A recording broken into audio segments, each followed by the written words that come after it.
Halo teman-teman, perkenalkan nama saya Ubini Wehanzega. Saya mahasiswa dari Universitas Nias, Fakultas Ekonomi Prodi Manajemen, dan sekarang saya semester 5. Baik teman-teman, pada kesempatan ini saya akan menjelaskan sebuah metode yang dinamakan metode Simplek, di mana metode Simplek ini digunakan untuk memecahkan sebuah masalah ataupun menyelesaikan sebuah masalah yang melibatkan 3 atau lebih variabel, dan dalam hal ini juga masalah ini tidak dapat diselesaikan dengan menggunakan metode grafik, melainkan melibatkan ataupun menggunakan bantuan tabel untuk menyelesaikannya. Baik, untuk penjelasannya langsung masuk pada contoh soal. Baik teman-teman, mungkin di sini teman-teman sudah melihat sebuah soal beserta langsung penyelesaiannya. Namun dalam hal itu saya akan menyampaikan ataupun menjelaskan dari mana semua asal angka-angka ini dapat ada. Baik, di sini ada yang pertama fungsi tujuan, di mana fungsi tujuan ini di atas min 3 x1 ditambah x2 ditambah x3. Sedangkan yang menjadi fungsi kendala dalam contoh soal ini ada 3. Yang pertama, x1 kurang 2x2 tambah x3 kurang lebih atau sama dengan 11. Kemudian fungsi kendala yang kedua, min 4x1 tambah x2 tambah 2x3 lebih besar atau sama dengan 3. Kemudian fungsi kendala yang terakhir, 2x1 kurang x3 sama dengan min 1. Nah, di dalam ketiga fungsi kendala yang telah ada terdapat pertidaksamaan, yaitu yang pertama di fungsi kendala pertama dan fungsi kendala yang kedua. Nah, untuk itu nanti kita akan merubahnya menjadi sama dengan, ataupun simbolnya kita ubah menjadi sama dengan.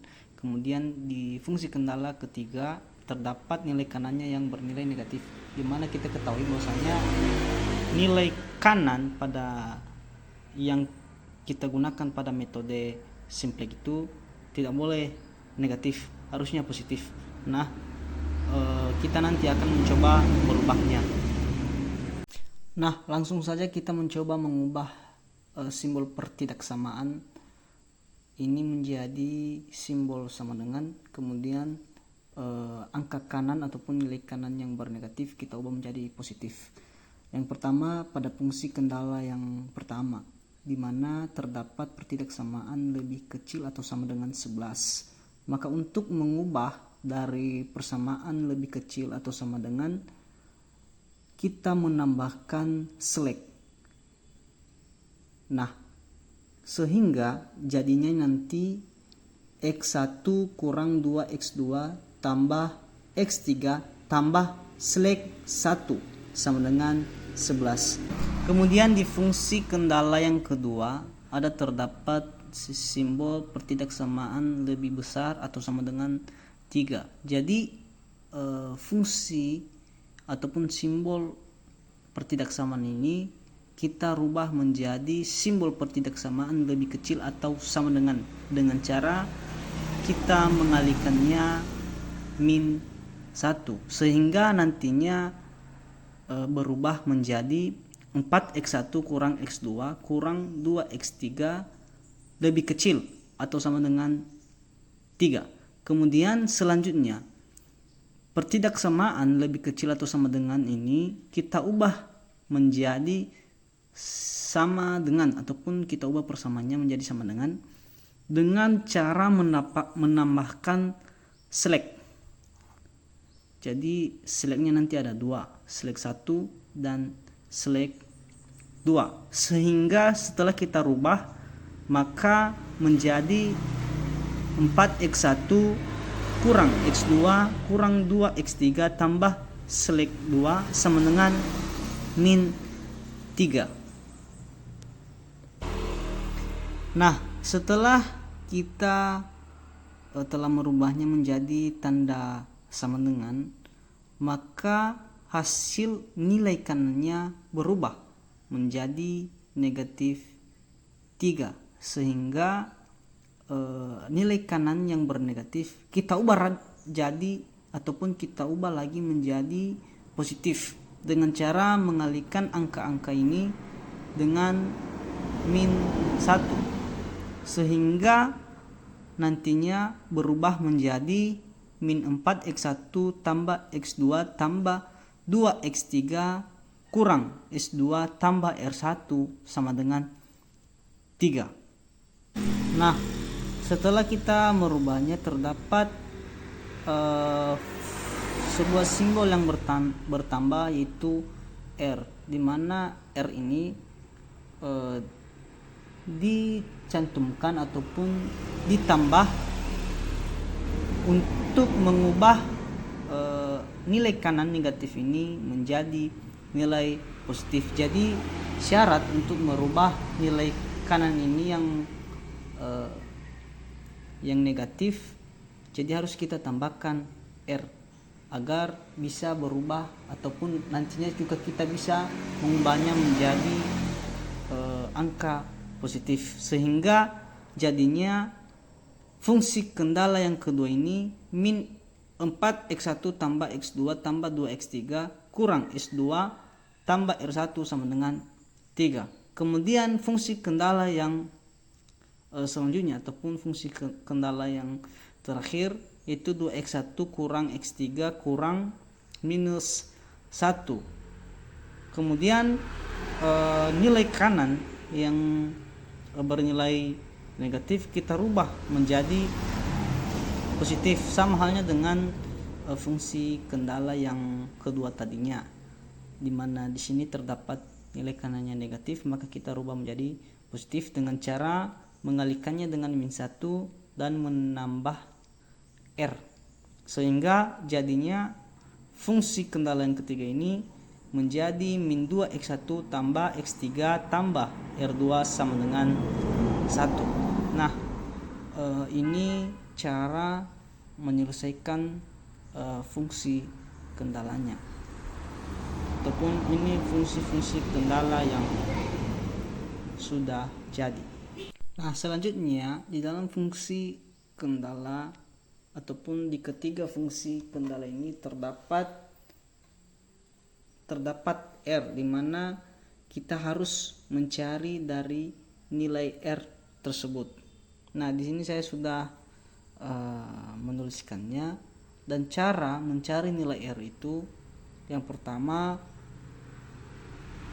R1 tetap berada di ruas kiri sedangkan variabel lainnya bertukar posisi menjadi berada di sebelah kanan, dan begitu juga dengan R2, posisi R2 tetap berada di sebelah kiri dan kita pindahkan variabel lainnya di sebelah kanan, sehingga inilah hasilnya.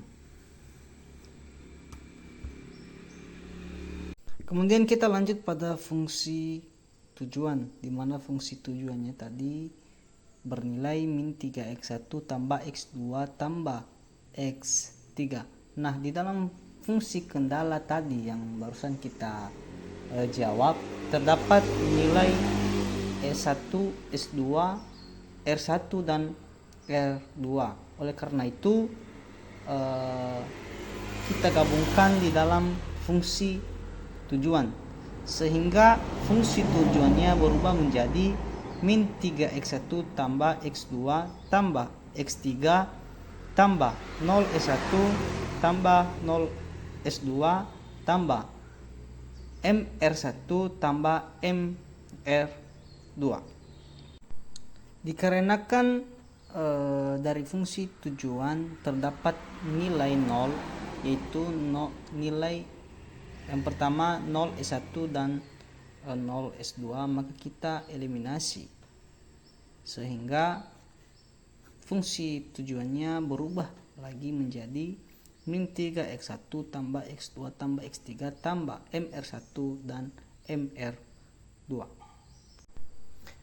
Selanjutnya nilai R1 dan R2 yang sudah kita cari tadi kita masukkan ke dalam fungsi tujuan, di mana min 3x1 tambah x2 tambah x3 tambah m atau R1, 3 tambah 4x1 kurang x2 kurang 2x3 tambah x2 tambah m atau R2, 1 tambah 2x1 kurang x3.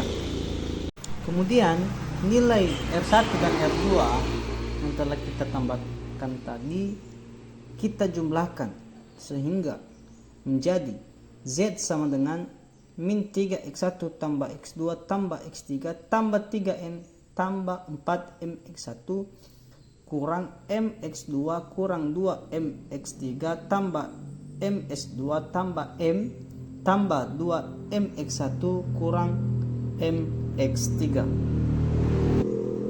Sehingga setelah kita jumlahkan maka hasilnya ataupun hasil akhir dari fungsi tujuan menjadi min 3 tambah 6mx1 tambah 1 kurang mx2 tambah 1 kurang 3 mx3 tambah ms2 tambah 4m. Nah, setelah kita dapatkan maka nilai yang 4m ini kita jadikan sebagai nilai kanan, sehingga fungsi tujuannya berubah menjadi 3 kurang 6 mx1 kurang 1 tambah mx2 kurang 1 tambah 3 mx3 kurang ms1 sama dengan 4. Jadi inilah yang menjadi fungsi tujuannya. Kemudian kita masuk pada tabel untuk mencari nilai kolom kunci, baris kunci, angka kunci, dan baris baru kunci. Nah, di sini saya sudah mengisi semua tabel yang akan kita selesaikan. Nah, di mana nilai dari Z ini saya ambil dari fungsi tujuan yang telah kita cari dari awal. Kemudian nilai A, B, dan C ini merupakan nilai dari fungsi kendalanya, sehingga fungsi kendala dari X1 yaitu 3 kurang 6M dan X2 nilainya min 1 tambah M, X3 nilainya min 1 tambah 3, S1 0 karena tidak ada slack yang kita tambahkan. Kemudian S2 nya M, kemudian R1 0, R2 0, dan nilai kanannya 4M. Begitu juga dengan nilai A, di mana X1 nya 1, X2 nya min 2, X3 nya 1, S1 nya 1, S2 nya 0, R1 nya 0, R2 0, dan nilai kanannya 11. Kemudian bagian B, di mana nilai X1 nya min 4, X2 1, X3 2, S1 0, S2 1, R1 1, R2 0, dan nilai kanannya 3. Kemudian yang terakhir C, di mana nilai X1 nya min 2, X2 0, X3 1, S1 0, S2 0, R1 0, R2 1, dan nilai kanannya 1. Sekarang kita menentukan kolom kunci, baris kunci, angka kunci, dan baris baru kunci. Nah, untuk menentukan kolom kunci kita mencari nilai Z yang paling terbesar, di mana telah kita ketahui bersama bahwasanya nilai Z yang paling besar berada pada nilai X3 yaitu min 1 tambah 3, sehingga ini menjadi kolom kunci. Kemudian selanjutnya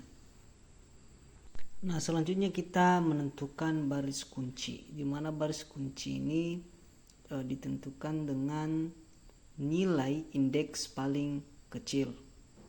Ini dia.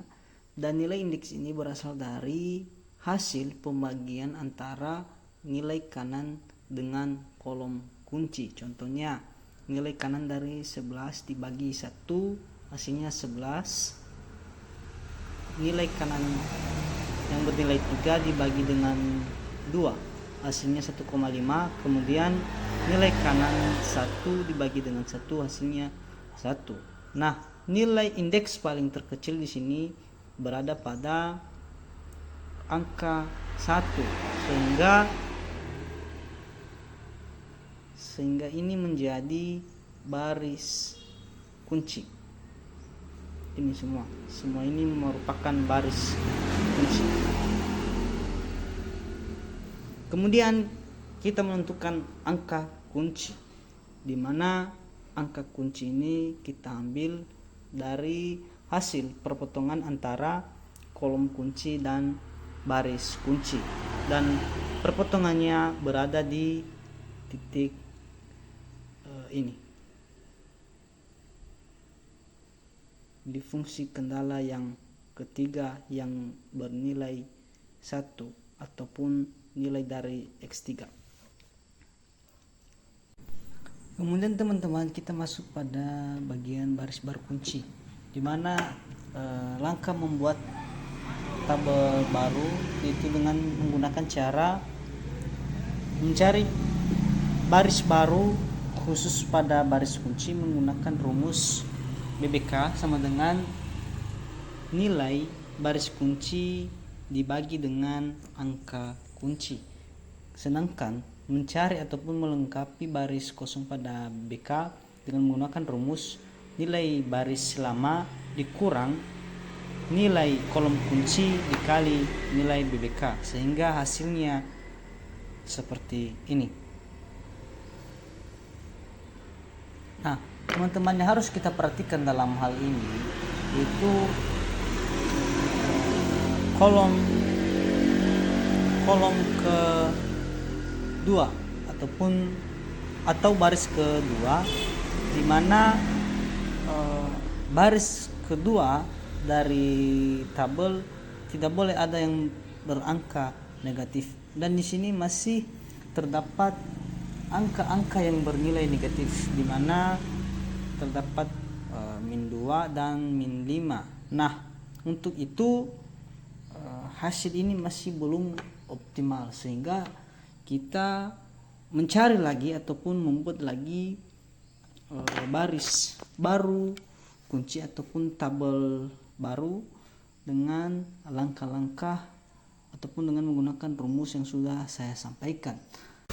Nah, di mana pada tabel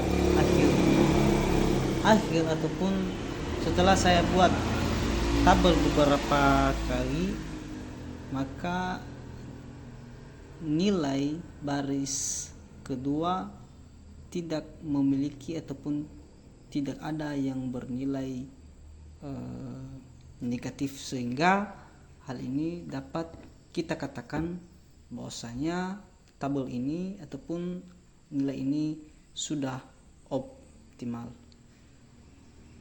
Nah, mungkin demikian saja dari penjelasan yang bisa saya sampaikan ataupun bisa saya jelaskan mengenai tentang metode simplex ini terkait dengan contoh soal yang sudah saya sampaikan di awal video. Nah, bila mana ada kesalahan maka saya mohon maaf, dan untuk itu sekian dan terima kasih.